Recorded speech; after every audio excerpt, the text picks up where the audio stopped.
दोस्तों नमस्कार, मैं सुनील कुमार स्वागत करता हूं आप सभी का एमसीबी सुनील में। आई होप आप सभी लोग अच्छे होंगे। तो चलिए दोस्तों शुरू करते हैं हमारी आज की क्लास। दोस्तों अभी हम पढ़ रहे हैं मिश्रण अर्थात एलिगेशन एंड मिश्रण, जिसका पहला भाग हम कर चुके हैं, जिसमें हम लोगों ने 5 प्रश्न हल के लिए थे। आज हम शुरुआत करेंगे 6वें प्रश्न से। तो चलिए देखिए हमारा 6वां प्रश्न क्या कहता है। ये कहता है कि एक पंसारी 60 रुपये प्रति किलोग्राम की चाय को 65 रुपये प्रति किलोग्राम की चाय के साथ किस अनुपात में मिलाए कि मिश्रण को 68 रुपये 20 पैसे प्रति किलोग्राम की दर से बेचने पर उसे 10% का लाभ हो। चलिए दोस्तों इसको सॉल्व करते हैं।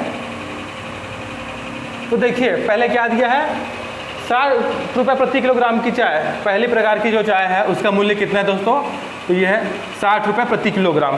ठीक है, उसके बाद दूसरे प्रकार की जो चाय है उसका मूल्य है 65 रुपये प्रति किलोग्राम। ठीक है, तो ये पहले प्रकार की चाय का क्रय मूल्य हो गया, कॉस्ट प्राइस हो गया 60 रुपये प्रति किलोग्राम, और ये दूसरे प्रकार की चाय का कॉस्ट प्राइस या क्रय मूल्य हो गया।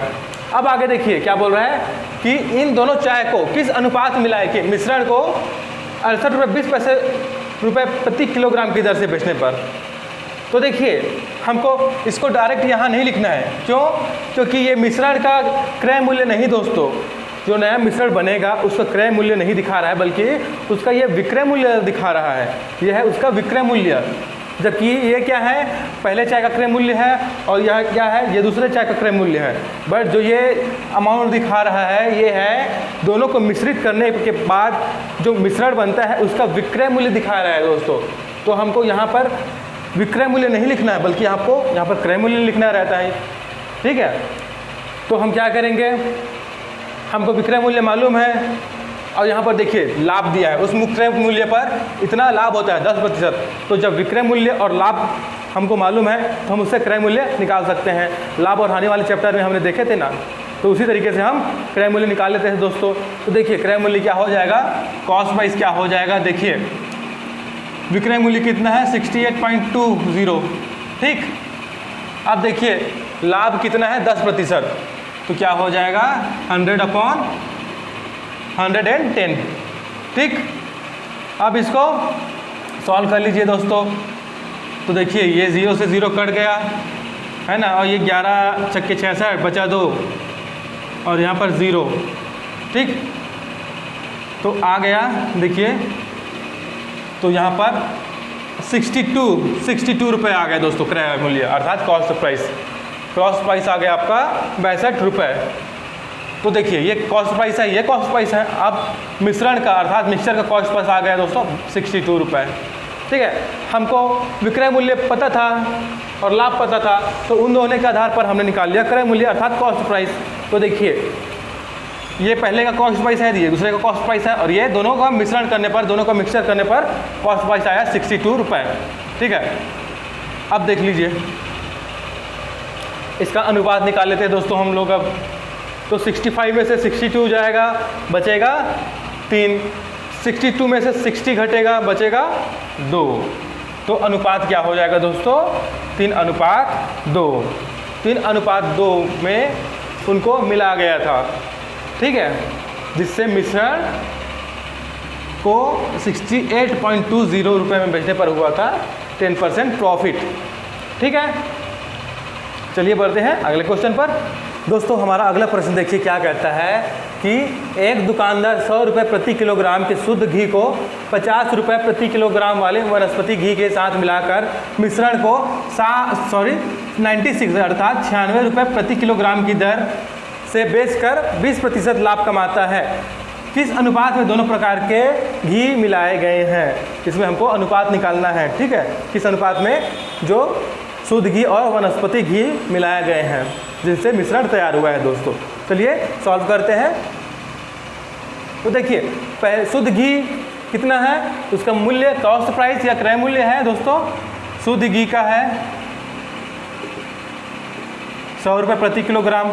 ठीक, और वनस्पति घी का है दोस्तों, वनस्पति घी का है देखिए 50 रुपये प्रति किलोग्राम। ये कॉस्ट प्राइस या क्रय मूल्य है दोस्तों। ठीक, शुद्ध घी का 100 रुपये, वनस्पति घी का कॉस्ट प्राइस है 50 रुपये। ठीक, अब इनको मिलाकर मिश्रण तैयार किया गया। जिसको 96 रुपये प्रति किलोग्राम की दर से बेचकर, अर्थात 96 रुपये प्रति किलोग्राम जो है दोस्तों वो कॉस्ट प्राइस नहीं है, जबकि हमको यहाँ पर कॉस्ट प्राइस चाहिए। ये कॉस्ट प्राइस है, ये भी कॉस्ट प्राइस है, तो हमको यहाँ पर भी कॉस्ट प्राइस ही चाहिए। बट जो 96 रुपये प्रति किलोग्राम है वो विक्रय मूल्य है दोस्तों, ठीक है। तो हम क्या करेंगे, हमको कॉस्ट प्राइस निकालना पड़ेगा। तो देखिए हम आसानी से निकाल सकते हैं। देखिए हमको प्रॉफिट दिया है 20%, सेलिंग प्राइस या विक्रय मूल्य दिया है 96 रुपये पर केजी। तो इसके आधार पर हम निकाल लेते हैं कॉस्ट प्राइस। तो कॉस्ट प्राइस देखिए क्या हो जाएगा, 96 इंटू 100 अपॉन 20% दिया है तो हो जाएगा 120 रुपये दोस्तों, ठीक। जो कैंसिल होता है उसको कटा लीजिए, 0 से 0 गया है ना, 12 अट्ठे 96, ठीक। तो आ गया कॉस्ट प्राइस दोस्तों 80 रुपये, 80 रुपये प्रति किलोग्राम हो गया मिश्रण का जो कॉस्ट प्राइस है, ठीक है। तो 80 को हम यहाँ लिख देते हैं, ठीक। इस तरीके से करते हैं। अब इनका हम लोग क्या करेंगे, रेशियो निकाल लेंगे। तो 80 में से 50 जाएगा, बचेगा दोस्तों 30, 100 में से 80 जाएगा, बचेगा दोस्तों 20, ठीक है। ये 0 0 कट गया, बचा 3:2। ये हमारा आंसर आ गया दोस्तों, ठीक। आंसर आ गया 3:2।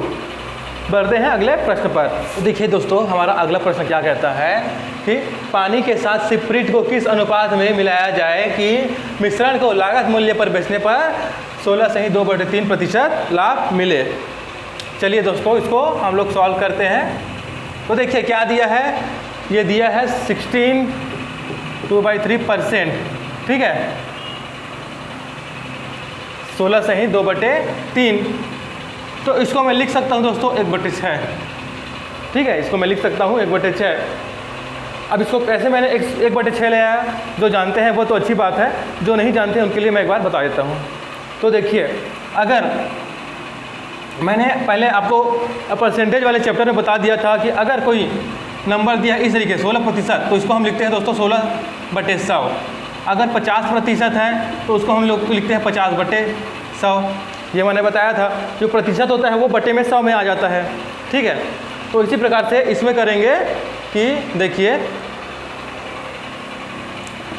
ये दिया है 16 से ही 2/3%, ठीक। तो देखिए 16 या 48, इसका हम लोग गुणा कर देते हैं। जब इस तरीके इस फॉर्म में हो तो 16 या 48 प्लस 2 50, है ना। 16 या 48 ये और 2 50, 50/3। और चूंकि ये देखिए ये परसेंटेज है तो परसेंटेज नीचे में जाके बटे में चला जाता है 100 के फॉर्म में, तो ये इंटू 100 हो गया दोस्तों, ठीक है। 100 हो गया ये, तो कितना हो गया 50/300। अब इसको कटाएंगे तो क्या आ जाएगा, 1/6 आ जाएगा दोस्तों। 5 से कम 5, 5 चक्के 30, तो इसको कटाएंगे तो आ जाएगा 1/6। इसीलिए मैंने यहाँ पर लिखा 1/6 डायरेक्ट, ठीक है। अब देखिए किस किस चीज़ का बात हो रहा है इसमें, एक पानी का बात हो रहा है, एक सिप्रीट का बात हो रहा है। तो नीचे जो रहता है दोस्तों ये होता है क्रय मूल्य, क्रय मूल्य, ठीक है। क्रय मूल्य होता है नीचे, और ऊपर जो होता है लाभ या हानि होता है। ऊपर में जो होता है वो लाभ या हानि लिखा जाता है, ठीक है। तो लाभ या हानि हमेशा क्रय मूल्य पर होता है दोस्तों। तो यहाँ पर क्या हो रहा है, यहाँ पर देखिए लाभ का बात हो रहा है, ठीक है। लाभ का बात हो रहा है तो यहाँ पर क्या हो जाएगा, लाभ हो जाएगा, ये लाभ हो जाएगा, ठीक। अब लाभ कितना हो रहा है, क्रय मूल्य है 6 रुपये, 6 रुपये है क्रय मूल्य, लाभ हो रहा है 1 रुपये, ठीक है। 1 रुपये का लाभ हो रहा है 6 रुपये के ऊपर, ठीक है। अब देखिए खरीदे किस चीज़ को गए हैं, तो सिप्रीट को अपने खरीदे 6 रुपये में, और पानी क्या है वो हमारे लिए फ्री ऑफ कॉस्ट होता है दोस्तों। हम ये मान के चलते हैं कि पानी हमारे पास अवेलेबल होता है, उसको खरीदने की ज़रूरत नहीं पड़ती है, इसलिए हम मिश्रण में उसको बनाएंगे अगर किसी चीज़ से मिलाकर, तो हमको पानी खरीदना नहीं पड़ेगा, ये मान के हम चलते हैं। तो अगर कोई भी प्रश्न दिया रहे उसमें आपको अगर पानी का जिक्र आए, तो अगर जब तक उस प्रश्न में पानी का वैल्यू या उसका मूल्य न दिया रहे, आप उसको ज़ीरो मानकर ही चलेंगे कि पानी का मूल्य है 0 रुपये, ठीक है। तो यहाँ देखिए जब पानी का मूल्य है 0 रुपये, तो 6 रुपये टोटल कॉस्ट प्राइस है, तो ये किसका मूल्य हो जाएगा दोस्तों, ये हो जाएगा सिप्रीट का, ठीक है। ये हो गया सिप्रीट का क्रय मूल्य। तो हमने स्प्रिट को खरीदा था 6 रुपये में, ठीक है, बट लाभ हो रहा है 1 रुपये का, 1 रुपये का लाभ हो रहा है, ठीक है, 1 रुपये का लाभ हो रहा है। तो किसके ऊपर हो रहा है? 6 रुपये के ऊपर हो रहा है ना। और ये लाभ किसका है? लाभ है दोस्तों पानी का। पानी को मिला है ना, पानी को हमने फ्री में लिया था, उसको लिए हमें कोई पैसा देना नहीं पड़ा था। तो क्रय मूल्य हो गया 6 रुपये, तो ये स्प्रिट को हो गया, ठीक है, स्प्रिट का हो गया। पर जो ये लाभ हो रहा है, क्योंकि मिश्रण को करने के बाद जब पानी और स्प्रिट का मिश्रण तैयार किए, उसको बेचने के बाद तो इतना लाभ हो रहा है ना 1 रुपये का।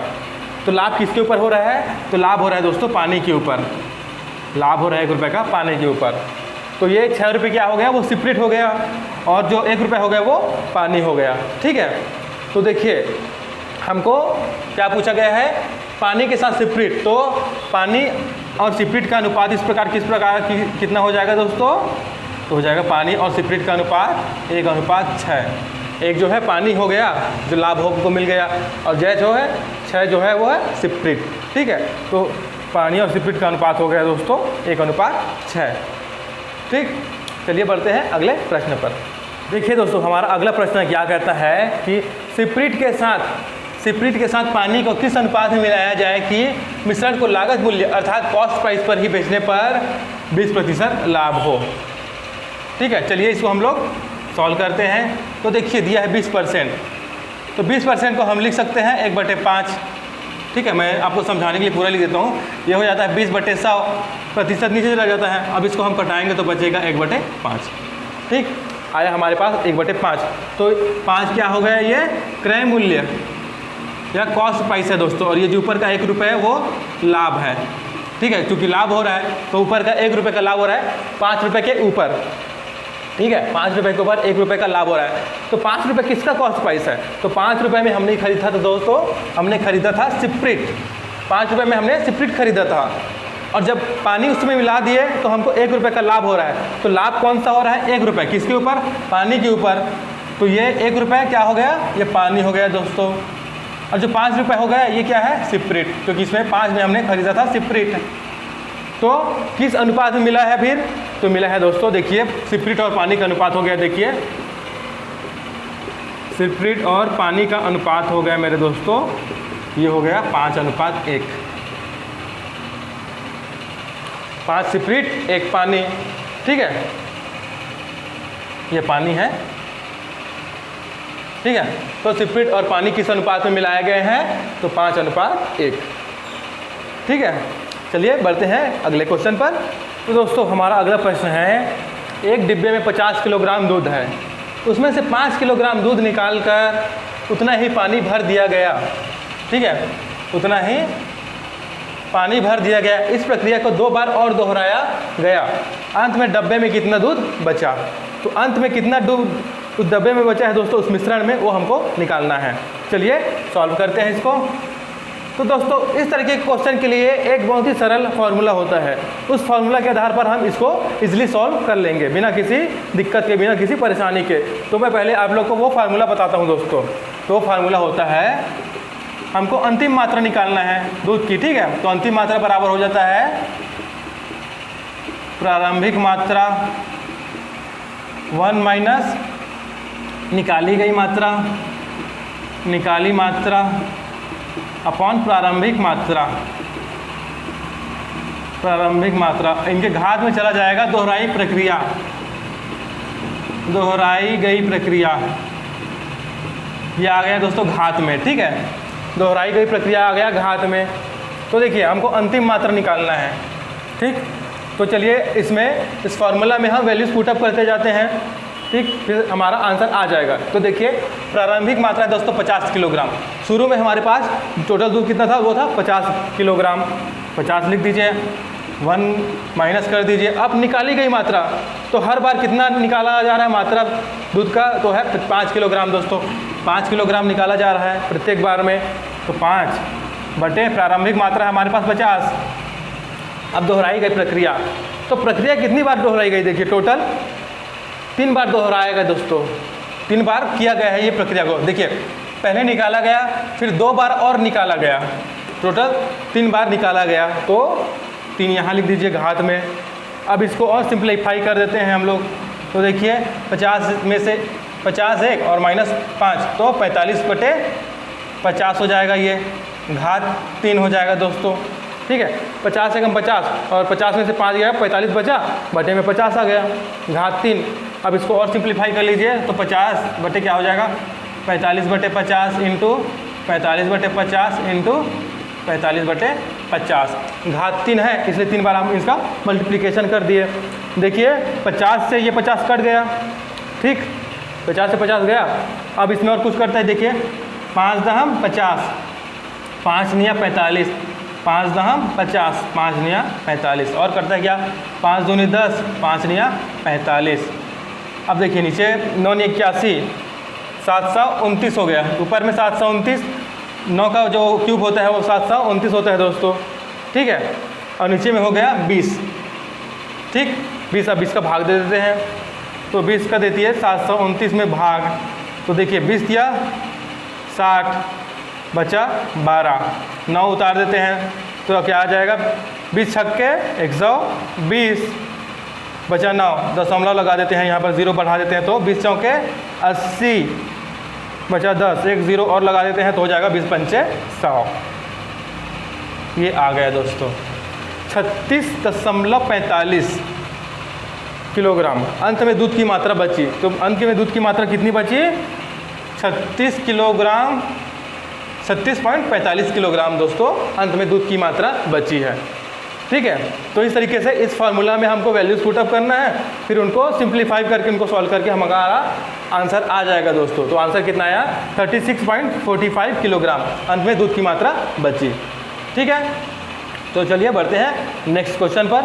दोस्तों हमारा अगला प्रश्न देखिए क्या है, शुद्ध दूध से भरे किसी बर्तन में 20% दूध निकालकर उतना ही पानी भर दिया जाता है।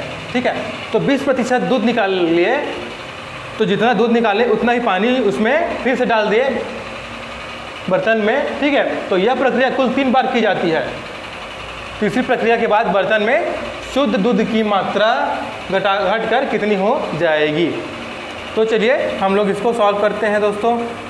ये बिल्कुल पिछले प्रश्न की तरह है, ये जो प्रश्न है, ठीक है, वही फॉर्मूला यूज करेंगे, वही मेथड अपनाएंगे।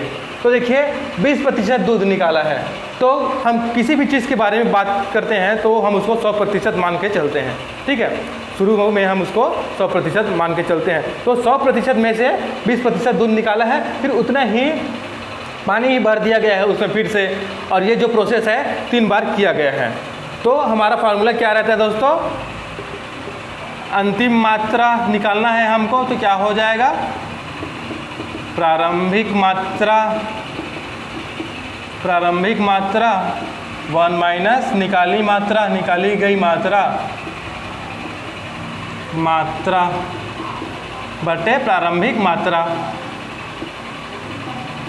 मात्रा और घात में आ जाता है दोहराई गई प्रक्रिया, ये घात में आ गया दोस्तों। ठीक, अब वैल्यूज पुटअप कर देते हैं। देखिए तो प्रारंभिक मात्रा कितना था 100%।